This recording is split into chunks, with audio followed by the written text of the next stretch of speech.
On May the 11th, bombs went off in the Turkish city of Rehanli. 49 people were killed and over 100 others wounded. The Turkish government immediately pointed the finger at Syria.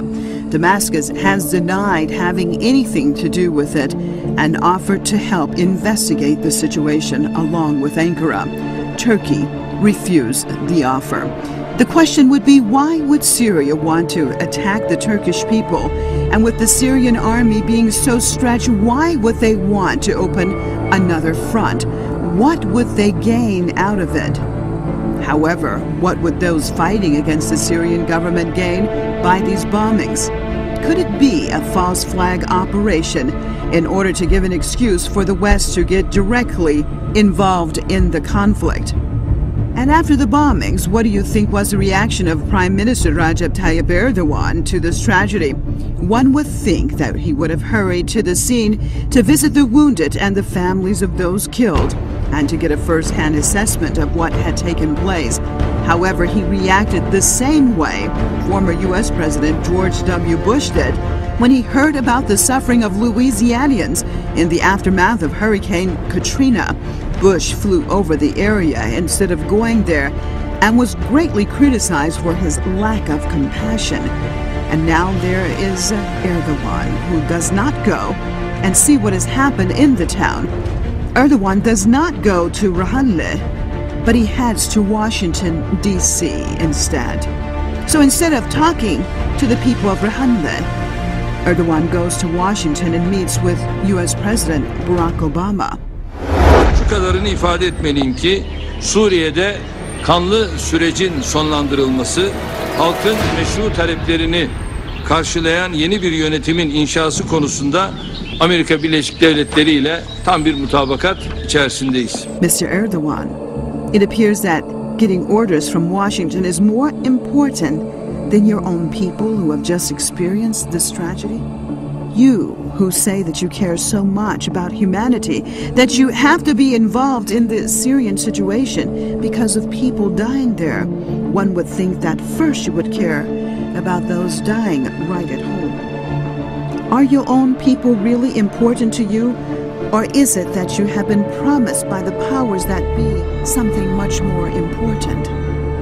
We saw your reaction when the Israelis killed 9 of your countrymen aboard the Mavi Marmara.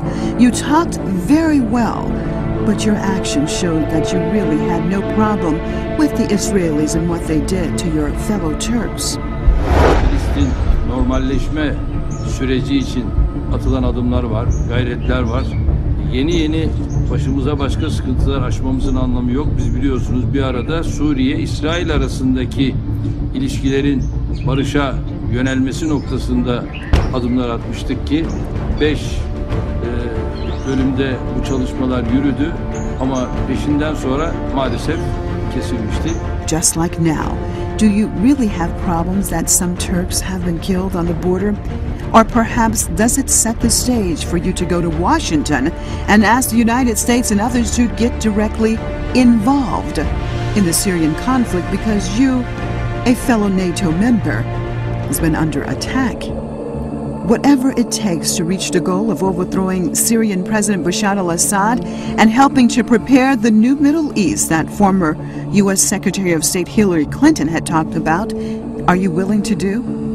Mr. Erdogan, if you really cared about your people, then you would try to keep them safe.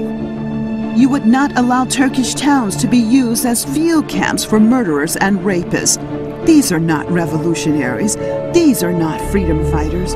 Those who are allied with the United States, Saudi Arabia, Qatar, and Israel are not fighting for the freedom of Syrians, but for their own interests. Mr. Erdogan, it is not in Turkey's interest to have a destabilized Syria. Turkey and Syria are neighbors, and the can of worms that you and your friends have opened in Syria can easily spill over onto Turkey. You have allied yourself with Wahhabis and their extremist ideology, and you're exposing your own country to great danger. If you care so much about the Syrian people, then first care about your own people and don't open them up to danger. Suriye ile barış istiyoruz. Suriyeliler bizim kardeşimizdir. BOP projesine, Büyük Ortadoğu projesine, Recep Tayyip Erdoğan'ın çıkarlarına, menfaatlerine oyuncak olmayacak bu halk. Oyuncak olmayacak bu halk. Allah'tan kork. Sizin nereniz Müslüman? Müslüman devletleri birbirine vurdurdunuz. Amerika'nın hesabına, İsrail'in hesabına, İngilizlerin hesabına. Siz iktidarda kalıp çocuklarınız güzel yaşasınlar diye. NasrTV.com